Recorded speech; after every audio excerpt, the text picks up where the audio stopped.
Hey, hi Kieran. Hello, how you doing? I'm good. I'm good. I'm excited about this conference that we're having on the 24th and 25th of April. Um, so we were trying to think about what we could talk about, Kieran, and we're going to talk about this paradigm shift, that there is a shift happening, why it's happening, and what does it mean? Yeah. That's what we'll talk about. Do you want to start? Yeah, sure. There is a well, maybe we need to start with what's a paradigm because that might confuse people. Yeah, We were having fair. a little chat beforehand, weren't we? And we are like, how simple can we make this? So a paradigm is a concept, basically a framework within which things happen. So currently, with regards to autistic people, we live within what's called a medical model or a medical paradigm, a medical framework, which identifies problems or deficits within people, and then we resolve to fix those deficits. And that's the medical model. We identify broken bits and then we try to fix them. um, but there is a paradigm shift, so we're shifting to another kind of framework, which is going to take probably a very long time, but it's already started happening in lots and lots of ways, where we're moving away from this notion of I'm a right way to be and you're a wrong way to be because you're autistic or you're ADHD or whatever. Um, and we're moving over into more of a kind of a framework where we start looking at people as having natural variances in being human. That doesn't mean that people aren't disabled. That just means that people have different needs, and it's really important to kind of address that. So that shift has already started happening around us, but we haven't noticed that it's happening. And I think that's where lots of people are getting confused and conflicted. Yeah, because I think people might only have been exposed to the medical model. So then we're saying, wait a minute, autism needs to be deconstructed. It's a social construct. And people are like, what are they talking about? Yeah. But this has been happening, I suppose, for decades. It's just that it isn't in the news. It isn't people, unless you're kind of involved in that sphere, people don't know about it. Yeah. And I think Yeah. that's what's confusing for people. And even people working within the kind of medical industry, like doctors and nurses and psychologists and psychiatrists, might not be privy to the fact that this shift is happening, although it has happened in front of you. And that's the thing. So if we look at like the manuals through which we're diagnosed for lots of things, the DSM and the ICD, things used to be in those manuals which are no longer in those, like being gay used to be in those manuals and is no longer in there. So that shift has been happening for a very long time, where we look at difference and we become quite scared of it and we pathologize it and medicalize it. And then actually there's a shift later on which says, actually, no, this isn't a medical, like this is actually quite fine. So that is happening within the autism narrative, because what's really scary for people and what they don't, I say this quite a lot and people's brains get exploded, which is there's no such thing as autism. An autistic person saying there's no such thing as autism. Oh my God, what does that mean? Well, because autism is a medical construct based on historical observational behaviors. But autistic experience is something very, very different. And that's going to look different for every autistic person, depending on their kind of their individuality, their intersectionality, all the different things that make them who they are. But autism is a wholly separate thing to an autistic person. And that differentiating, the making that nuance between those two things, that's the key to change. That, can you explain a little bit? Because I mean, you might do a better job than I do. Because I say that if autistics don't have autism, and people are like, what? But I know there's obviously a lot behind that sentence. You know what I mean? And Yes. they are too, and then it's confusing because we use the word autistic to describe ourselves, but Yeah. that's like a reclaim of a word. It's not like we're saying, because some people think autism and autistic are the same, and no, we're differentiating very much between those two things. Yeah. So autism is, how would you describe, is yeah, a list of deficits basically. It is. It is. It's a list of deficits that their conceptualizations, the ideas behind it started, well, way back at the beginning of the 20th century, and have evolved through the kind of the mid 20th century, the 30s, 40s, 50s, 60s, into this diagnostic framework that we have at the moment, which is very, very limited. So if you consider that, if you went to the DSM right now, I usually have a copy lying around, actually, it's in the house, but it's a big, thick book with over 300 different diagnoses in it. They're all talking about very similar things. They're all talking using the most horrific language, and they all create the perception that there is a right way to be a perfect human, because we are comparing basically someone against someone else. That's what that does. If you have a deficit in who? That's the question we need to ask. So where those ideas come from usually are framed around, and this is where people's hackles start to go up. It's a white, middle class, mostly predominantly male, Western. And when we say Western, we mean UK and North America. It's that kind of concept of what a person should be like, when in actual fact, there's massive cultural differences around the world. You know, a white Western middle class experience is a very small, thin slice of human experience. And when we create this idea of this notion of deficits based on what is 2 pages in a book, which is 3-4 inches thick, and that's how you're defining human being based on this model of deficit. And the language, like I said, they use within it is disgusting. It's dehumanizing, and it's not based on any kind of reality other than a group of people observing another group of people without considering the power dynamic between those people. So autistic, which is, you know, so which is why we have so many issues in the world. You know, it's othering dynamic completely. Yeah, these people as less than, because we talk about deficits, but it's like they're not as good as us as these things. It just goes less intelligent. It's all those ideas, isn't it? And I think that's it. When you put, it's just putting one neurology above the other, this idea of normal, which doesn't exist, but like this one right way to be, and then everything else is seen as disordered or wrong. And like that's what we've done in the past. It's like with race and sex and religion. Oh, this religion's better. This sex is better. Race is, it's like we're just the same thing again now with neurologies, isn't that it? I suppose that's probably a good way for people to maybe understand it. Yeah, that's exactly it. And it doesn't take into account that there are these natural variances in human experience, and that this is why neurodiversity is such an important concept. This is the paradigm that we're shifting into, hopefully, in this idea that we, instead of looking at parts of a human, we look at the whole human experience. We look at need on the person's need, not on what our idea of what their needs are. And none of that negates disability or the fact that certain people have different needs compared to other people. It's much richer and deeper than that. But we go down these superficial kind of narratives of putting people in boxes based on these observations, and again, based on these comparisons, without thinking about those power dynamics. I mean, to give one example on that, on breakfast television here in the UK, literally the other day, it was on Autism whatever day at the beginning of this week, and the day that all the autistic people try to avoid, and there was a mum talking on breakfast television talking about the reason she identified her child was through the stereotype behaviors, and one of them she described as having no imagination in their play. And then went on to talk about things like lining up cars and think, now that's imaginative play, like literally lining up cars. That's what cars do. Cars line up in a row, you know, you put them on the motorway, they're all in a line. That's imaginative play. But because it isn't the brum brum, I'm driving a car around, it's seen as not imaginative play. So you have to imagine what that line looks like before you put them in the line. Like that's the thing. And you know, when you are an autistic person, and I'll be talking about this more kind of when I do my talk for both the adult and the children, and bringing it back to the conference that we're here talking about, which you will be coming to and everybody else will be coming to.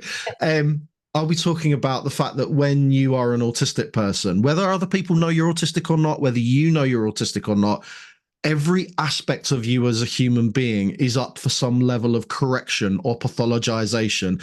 The way that we play, the way that we think, the way that we feel, the food we put in our mouths, the way that we sleep, everything we do is up for correction in some way.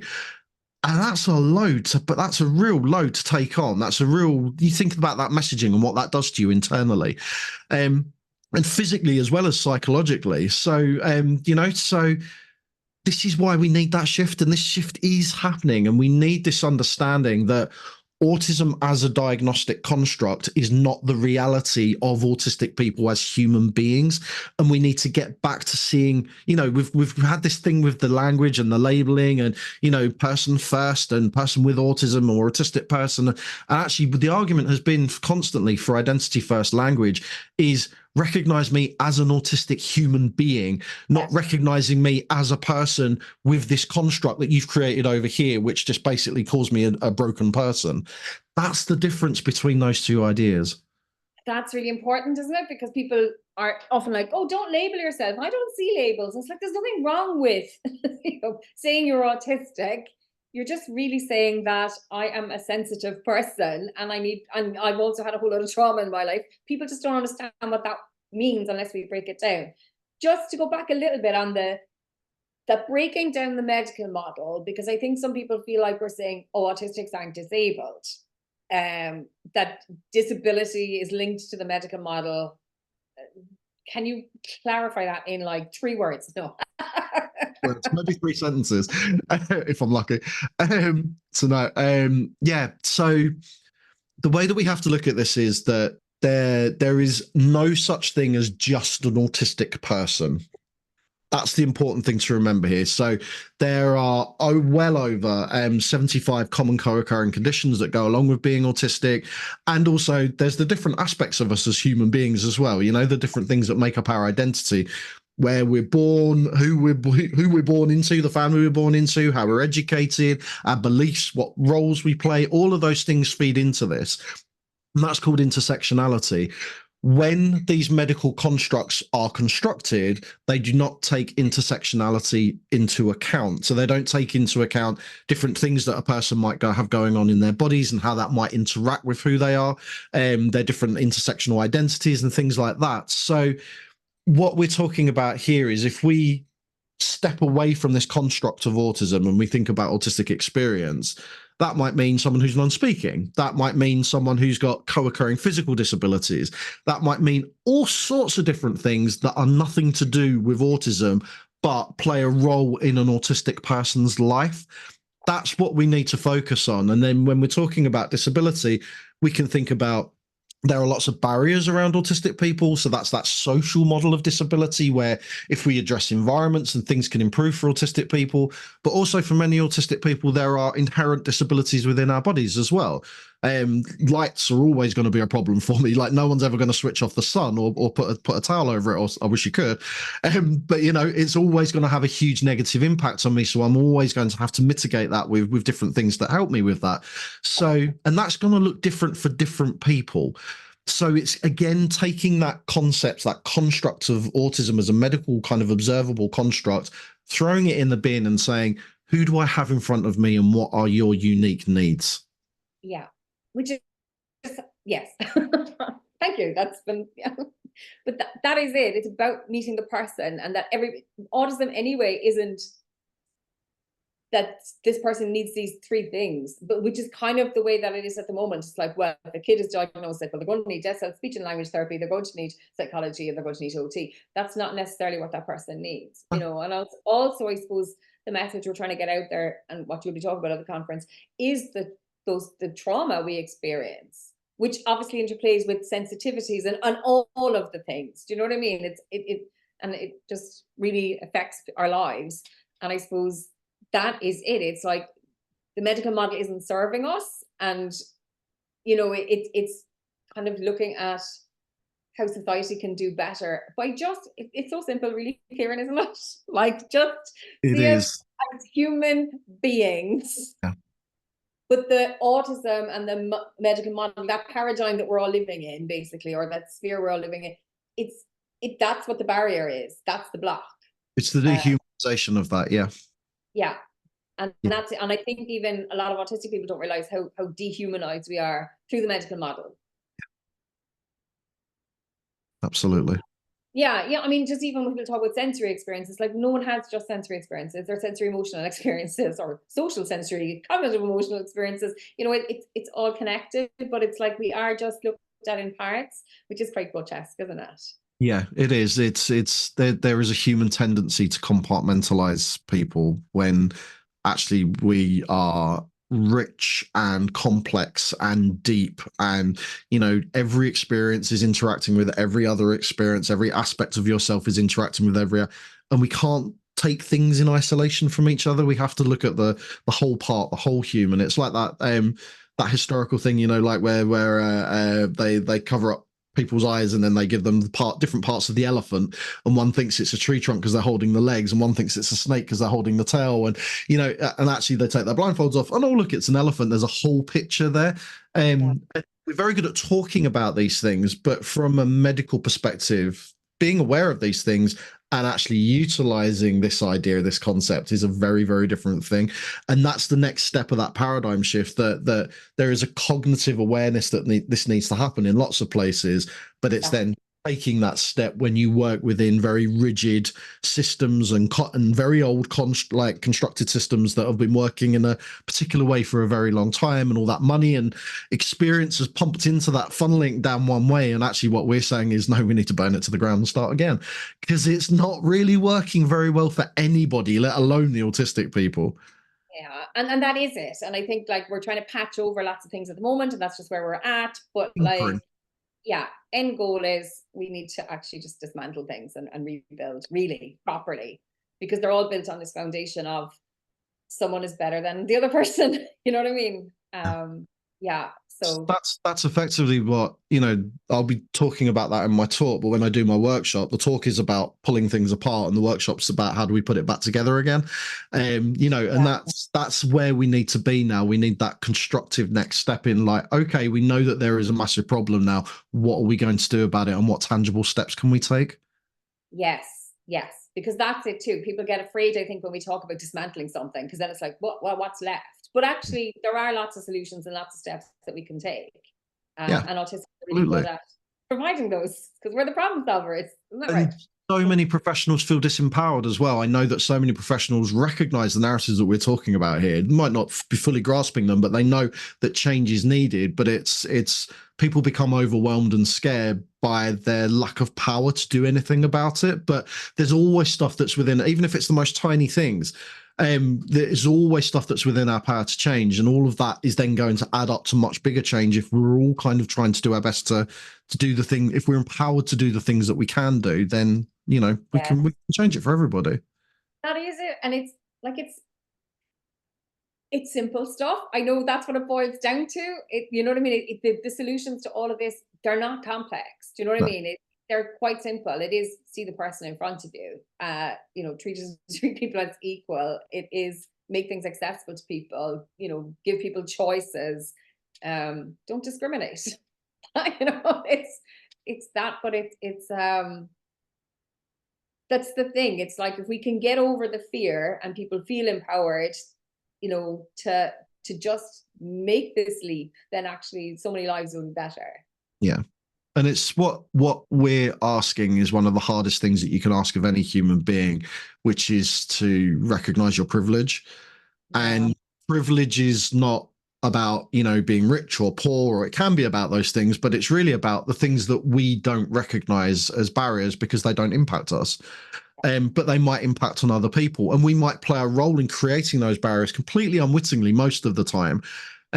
So that's asking that question of yourself, what don't I know, is a really hard question, because if you don't know it, you don't know to ask that question, But that's the kind of the professional kind of reflective shift that I'll be kind of asking. And I know that the conference will be asking that of a whole, is actually asking yourself that question, what don't I know? And therefore, what am I doing which is causing harm because I don't know? They're very simple kind of reflective questions, but they take a lot of digging into yourself as a professional, as a person, thinking about your biases, and really kind of breaking down and facing so much stuff which makes us fearful. And as a professional, even that admittance of I don't know what I'm doing, or I don't know enough about what I'm doing, that's a really scary thing, because professionals in lots of different systems are conditioned to be the experts. We have this narrative of, I'm the professional, so therefore I know what I'm doing and you know less than me, when that's now being reversed quite a lot, and that shift is causing that disruption. So let's get ahead of it. That's the real kind of the step that we need to take. And I think that's just part of being honest, isn't it? Though it's like, there's nothing wrong with saying nobody knows everything. Why are we pretending that people do? And, I think that's something that, like, we all veer away from calling ourselves experts in anything, because it's got such kind of, it's not a thing anyway, is it? Like, nobody ever knows everything about everything, even the autistic special interest, Kieran, how would someone know what they don't know? How would they start finding out what they don't know? Well, you go to places where there might be people who know a bit more than you, and that might be a thinking out the box place. So it often shocks and surprises me that so many professionals and parents never think about actually going to autistic people and asking things about what's it like to be autistic and Yeah. what would you do in this context and has this happened to you before, and and oh, can I pay you for your time as well? That's another thing, so it's actually as a professional kind of taking that step and thinking about, well, here's an example, and I don't usually use a medical analogy, but I think it works here. If you want to know what it's like to perform a surgery, you would go to the surgeon, because you need to know where to cut, how to cut, what that might mean, what's dangerous, what's safe, whatever. If you want to know what it feels like to have surgery, you don't go to the surgeon, you go to the person who's had surgery.